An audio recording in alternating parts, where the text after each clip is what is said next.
y est, j'ai 10 ans. En 10 ans, j'ai été dans toute la Lorraine, la Meuse, la Meurthe et Moselle, la Moselle et les Vosges. Je connais toute la Lorraine et toute la Lorraine me connaît. Toute la nouvelle génération me connaît. Les collégiens, les lycéens, on se voit tous les jours.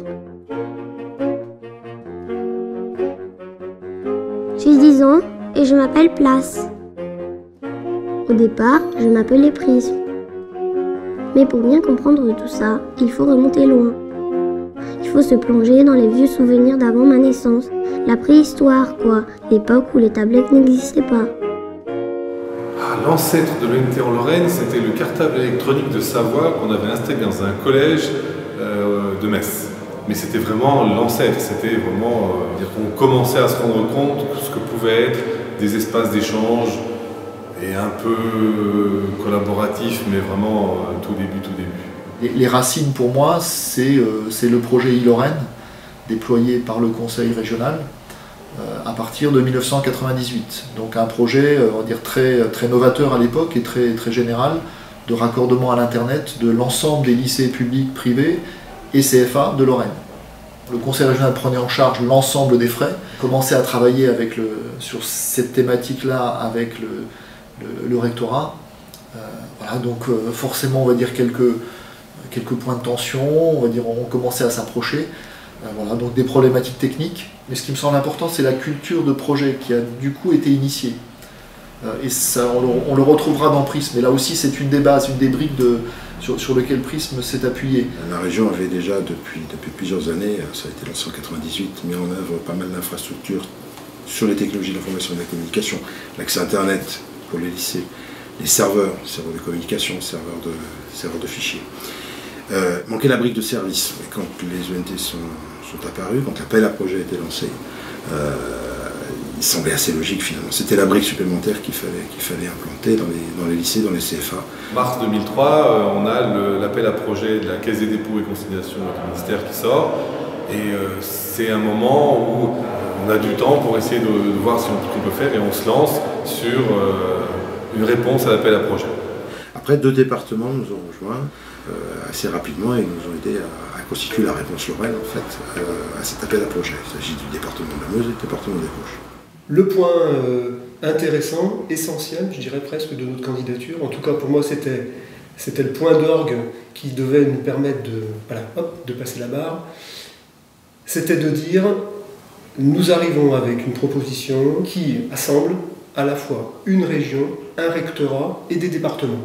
Alors déjà, on savait que ce n'était pas coutumier dans les offres qui allaient être présentées nationalement. On expliquait qu'on était là à construire un ENT qui allait permettre à un élève d'aller de la 6e jusqu'à la terminale sans perte de continuité parce qu'on amenait un même outil sur l'ensemble de la Lorraine, que ce soit pour les collèges ou les lycées. Et ça, c'est vraiment un plus. L'état de l'art à l'époque de l'ENT, c'est 0. On ne sait pas ce que c'est. C'est un concept. C'est un concept, d'ailleurs la définition qui est donnée à l'époque c'est toujours la même, c'est vraiment un concept d'un portail individuel d'accès aux services et ressources dont chacun a besoin. La vision de l'ENT, elle était floue, très floue au départ. Tout ce qu'on pouvait mettre dedans était assez, pas complexe, mais complet. Dans le schéma directeur des espaces numériques de travail, la première version, 2003, il y avait déjà beaucoup de composants, beaucoup de fonctionnalités à mettre en œuvre. C'était une période, comment dire ça, intéressante parce qu'effectivement c'était à créer, quoi. La première mission a été de recueillir les besoins, de voir quelles étaient les idées qu'avaient les uns et les autres et on s'est vite aperçu que à chaque fois qu'on interrogeait quelqu'un sur qu'est-ce que c'est qu'un ENT, on avait des réponses différentes. Nous n'avions pas forcément les mêmes cibles. On va dire dessus, le rectorat étant plutôt sur la partie pédagogie et lien avec la pédagogie. Et nous, notre intérêt était aussi d'ouvrir ces usages aux autres acteurs et notamment les familles. Alors, le grand oral, c'est le 6 juin 2003 où une délégation lorraine arrive à Paris. On est 1 heure d'échange, on présente le projet. C'est-à-dire une bande de joyeux étudiants qui partent par le train à Paris dans la situation d'un grand oral. Le projet a été, au départ, était plutôt accueilli, on va dire, de manière un peu tiède. À l'époque, il fallait classer les projets entre 1 et 2. 1, c'était ceux qui allaient démarrer tout de suite en septembre, et puis 2, c'était ceux qui démarraient l'année suivante. Et nous, en sortant, on nous dit, vous êtes 1,5. Et on avait l'impression qu'on avait droit pas à un fauteuil, quoi, mais à un strapontin. Donc on rejoint tous la gare de l'Est, jour de grève des trains, donc on a eu du mal à rentrer en Lorraine. C'est pas de rocambolesque, mais en tout cas c'était une vraie petite aventure. Un peu de tension sur le chemin de l'aller, beaucoup de relâchement au retour. On avait l'impression au retour qu'on avait bien travaillé. Je crois qu'on a été assez convaincants, voilà, au moins pour avoir une partie, on va dire, du projet et puis commencer à mettre le pied dans la porte. Voilà, après, comme souvent en Lorraine, on fait ce qu'on dit. Et puis le 1er juillet, je crois, ça doit être le 1er juillet 2003, le recteur de l'époque reçoit un courrier du ministère disant « Votre projet Prisme Lorraine est accepté comme projet de NT ». Et voilà, je n'étais pas encore née, mais j'étais déjà en route. Je n'étais encore qu'une maquette, mais on voyait déjà à quoi j'allais ressembler plus tard. Entre ce qu'on avait mis sur le papier et cette maquette que l'on a fait donc maintenant il y a plus de 10 ans, on était déjà très ambitieux à l'époque. Dans le spectre fonctionnel, on avait déjà couvert beaucoup de choses qu'on doit arriver seulement aujourd'hui. Donc une maquette déjà très avant-gardiste pour l'époque. Cette arme, il a au moins l'avantage de montrer tout ce qu'on pouvait mettre en œuvre au travers de l'ENT, puisque chaque branche, chaque feuille après, enfin, c'est chaque fois des fonctionnalités différentes, et on se rend compte que l'étendue était déjà très vaste. Alors on répond, nous, ça s'est appelé le projet Prisme Lorraine, en mettant en avant les cités scolaires. C'est-à-dire des établissements où on a un collège et un lycée, ce qui permettait déjà, en 2003, de commencer à travailler avec la région Lorraine et des conseils généraux. Dans un choix qui était un petit peu contraint, j'allais dire, puisque des cités scolaires, on n'en a que 2, on aurait pu espérer passer nous aussi par un appel à projet pour demander quelles étaient les cités scolaires qui auraient été les plus aptes ou les plus volontaires, et sans doute avoir derrière ensuite un déroulé qui aurait été facilité. Là, on a plutôt choisi les cités scolaires à l'avance, et après, effectivement, on est allé les informer que l'État nous avait choisi et que, en les remerciant d'avoir bien voulu donner un accord de principe, il fallait maintenant y aller. Quand on parle aux acteurs, hein, c'était dans les établissements, donc à la fois les responsables d'établissement, le corps enseignant, mais aussi les parents d'élèves, puisqu'en fait on a fait un certain nombre de réunions, enfin site par site, hein, donc c'était on va dire plutôt un bon accueil. Bon, je dirais là aussi on a des souvenirs de sites où c'était plus tendu qu'ailleurs, mais pour des raisons qui ne sont pas forcément liées au projet, hein, mais liées, on va dire, à la situation de l'établissement. Mais bon, on se souvient de certaines réunions qui étaient un peu plus tendues que d'autres. Un enseignant dans un de ces sites qui nous dit vous, le monsieur du rectorat, je ne veux plus vous entendre parler, je m'adresse à celui de la région. Est-ce que si on adhère à votre projet Prisme, on aura tous les ordinateurs dont on a besoin? Si c'est oui, je reste, sinon je prends la porte. Et le collègue de la région a montré la porte au prof de maths qui est parti. J'ai vécu l'arrivée de Prisme Lorraine donc, dans les années 2005. Donc j'étais principal adjoint au collège Georges de la Tour à Nancy. Les ENT n'existaient pas, donc bien évidemment c'était une période où il a fallu énormément informer, communiquer, convaincre, parce qu'il ne faut pas se cacher, il y avait un certain nombre de réticences, que ce soit au niveau des publics, des personnels enseignants, que ce soit au niveau des parents d'élèves, les élèves un petit peu moins, parce qu'ils commençaient déjà à être bien attachés au monde du numérique. Mais bon, c'est vrai que c'était une opération qui a demandé beaucoup de communication et d'explication. À l'époque, les deux principales réactions qu'on a eues, c'était des réactions sur le flicage. C'est-à-dire que c'était perçu comme un outil de surveillance, à la fois par les corps d'inspection et à la fois par les parents d'élèves pour les enseignants. Et c'était perçu aussi comme un outil qui posait un problème à cause de la fracture numérique. Alors pour les bornes de Prisme, l'idée de départ est de permettre justement aux familles d'accéder à Prisme et d'accéder aux informations qui les intéressaient. Donc on avait placé ces bornes en général l'accueil de l'établissement. Donc une belle borne jaune à l'époque avec les couleurs de Prisme qui était là pour une utilisation par les familles. Très rapidement on s'est aperçu que ça servait à tout sauf à ça. C'est-à-dire en fait les jeunes venaient jouer dessus, c'était pas la bonne réponse à cette fracture numérique, même si c'était la réponse de cette époque.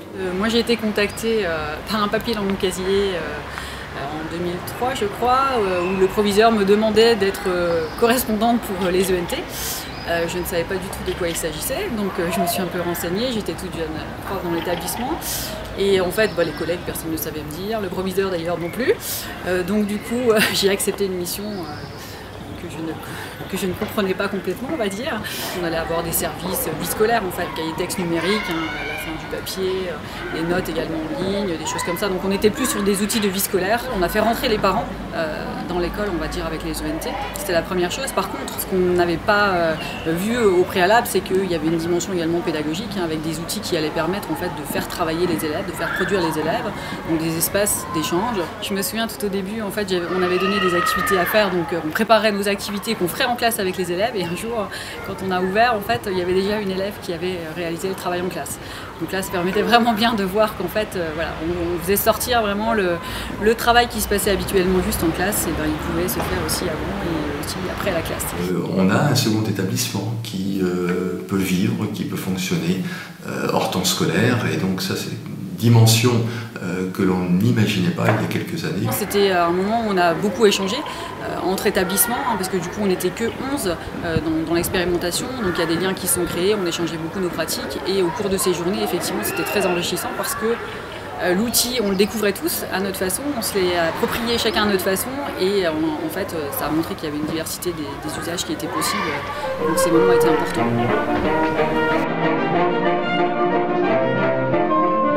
L'expérience Prisme arrive au bout parce qu'on n'est pas prêt à mettre en place une généralisation de cet outil. Prisme a duré 4 ans au total, 4 ans qu'on qualifie souvent d'expérimentation. On était limité à ce périmètre de 11 sites, 20 établissements au sens administratif. On a eu une période transitoire où on n'avait plus de NT. Donc ça a été une étape importante de montrer qu'effectivement l'absence d'outils créait les besoins. Il y avait vraiment des besoins, quoi. Plus de cahier de texte, on est quand même revenu au cahier de texte papier, plus d'espace collaboratif, donc là vraiment un gros manque. Février 2006, il y a un appel à projet du ministère et on fait un dossier qu'on a appelé Mirabel, avec notamment le Conseil général de Moselle, pour essayer de déployer un ENT dans les écoles et des collèges en ZEP. 2008, c'est la décision de la généralisation. C'est-à-dire que là, l'intégralité des lycées, des CFA, 2 départements, à l'époque la Meurthe-et-Moselle et la Meuse, ont décidé là aussi de généraliser. À ce moment-là, on a changé d'acronyme. On est passé de Prisme à Place, c'est vrai, c'était plus la même dimension. Alors après, on a essayé de voir comment on pouvait illustrer le concept. Donc on avait fait une maquette avec une place de laquelle partaient des rues, la rue de la vie scolaire, le boulevard des ressources numériques, etc. Au centre de tout ça, qu'est-ce qu'on retrouve? Toutes les rues mènent à une place. Et cette place, c'est en fait le point d'entrée, on pourrait l'imaginer comme ça, vers toutes ces rues. Donc ce rôle de portail aussi que joue l'ENT, puisque c'est un point d'accès unique vers l'intégralité des fonctions dont on a besoin. Et donc du coup, le retour de place a été important, accueilli, on va dire, avec enthousiasme. En 2008, on revient sur le projet de NT Lorraine pour assurer la phase de généralisation, puisque entre-temps la société ITOP a développé une solution packagée, finalisée, opérationnelle, et le groupement a choisi cette solution. Et voilà, c'est le début de l'âge de raison. Et comme j'étais bien entourée, dans une belle famille unie, j'ai commencé à vraiment grandir.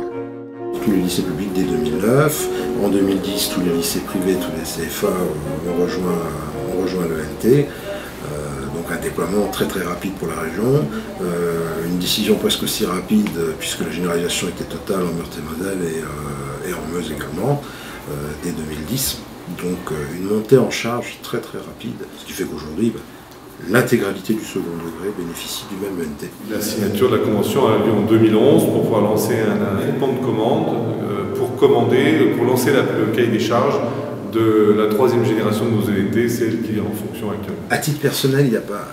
C'est sûrement le plus beau projet que j'ai eu à mener. fait, on travaille quand même pour 600 000 utilisateurs derrière, 600 000 Lorrains potentiellement utilisateurs du service, aujourd'hui plus de 220 000 qui l'utilisent réellement, là pour le coup, là, c'est son nombre de comptes qui a été activé cette année. Certains ont gardé des reliques. Hein, donc, On se souvient aussi qu'on n'a pas le droit à l'erreur. On n'a pas le droit d'avoir un service indisponible pendant un certain temps, mais d'un autre côté, enfin, quel plaisir de participer à un projet comme celui-là. Voilà. Quand on a commencé en 2003 à lancer les ENT, c'était un concept. Et on est très vite devenus des spécialistes à un moment donné de ces ENT, et on a essayé de porter la bonne parole partout. On est devenus de véritables prêcheurs sur le numérique, en disant que l'ENT était l'outil indispensable. Et quand on a mis les premières net-journées dans un lieu de ce type, on s'est dit qu'on était là dans le berceau des ENT. On a un peu marqué l'époque sur les ENT en France.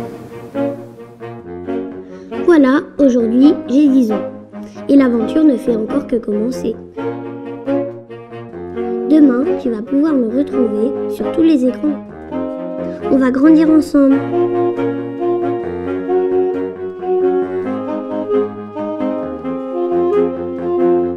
Projet, partenariat au service de tous. Pionnier, dynamisme, cohésion. Novateur et partenarial. Continuité pédagogique. Communication. partage, mobilité, prisme.